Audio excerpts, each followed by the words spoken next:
मुळात 18 आणि 20 ऑक्टोबर वेगवेगळ्या प्रतिष्ठित चॅनलला आणि सर्व माध्यमांमध्ये बेलापूर विधानसभेच्या आमदार मंदाताई म्हात्रे यांनी थेट विधान केलं होतं की नवी मुंबईमध्ये निवडणूक आयोगाचे अनेक अधिकारी हे पैसे घेऊन नाव नोंदणी करतात। मला वाटतं मंदाताई म्हात्रे एका संविधानिक पदावरती आहेत आणि त्यांनी असा आरोप करणं किंवा विधान करणं हे अतिशय गंभीर आहे। ज्या पद्धतीने सन्माननीय राजसाहेब ठाकरे असतील, सन्माननीय उद्धव साहेब असतील आणि संपूर्ण महाविकास आघाडी विरोधी पक्ष या सतत मतदार यादीतल्या घोळांबद्दल बोलतोय, अशावेळी सत्ताधारी आमदाराने हे बोलणं, मला वाटतं हे विधान निवडणूक आयोगाने आणि पोलिसांनी घेणं गंभीरपणे गरजेचं आहे। आज आम्ही पोलीस आयुक्तांना एक निवेदनाने पत्र दिलंय की या विधानाची तात्काळ दखल घेऊन आपण ते संबंधित अधिकारी कोण आहेत त्यांच्यावरती एक FIR करावा, फौजदारी गुन्हा दाखल करावा,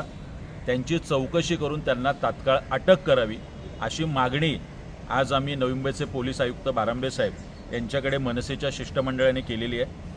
आम्ही कोकण विभागीय जे काही निवडणूक निर्णय अधिकारी आहेत त्यांनाही पत्र देणार आहोत। राज्याचे निवडणूक आयुक्त आणि केंद्रीय निवडणूक आयुक्त यांना सुद्धा पत्र आम्ही पाठवलेलं आहे। या प्रकरणाची सखोल चौकशी झाली पाहिजेत आणि कुठले अधिकारी आहेत आणि त्यांनी कुठल्या नावांची नोंदणी केली आहे। मला आठवतंय सप्टेंबर-ऑक्टोबर 2024ला ज्यावेळी नवी मुंबईत कुठलाही राजकीय पक्ष आणि कुठलाही उमेदवार बोलत नव्हता, त्यावेळी मनसे म्हणून मी बोललो होतो की 15,000 दुबार नावं बेलापूर विधानसभेत आणि 18,000 बोगस नावं आहेत। आजही अद्यापही त्यातली कुठलीही नावं डिलीट झालेली नाहीत। जर अशा पद्धतीने ही नावं घुसवली जात असतील, कर्नाटकचा संदर्भ आपण पाहिला आहे की 80 रुपये एक नावं डिलीट करायला, त्याच पद्धतीचा घोळ जर नवी मुंबईतल्या निवडणूक प्रक्रियेत असेल तर याची सखोल चौकशी झाली पाहिजे।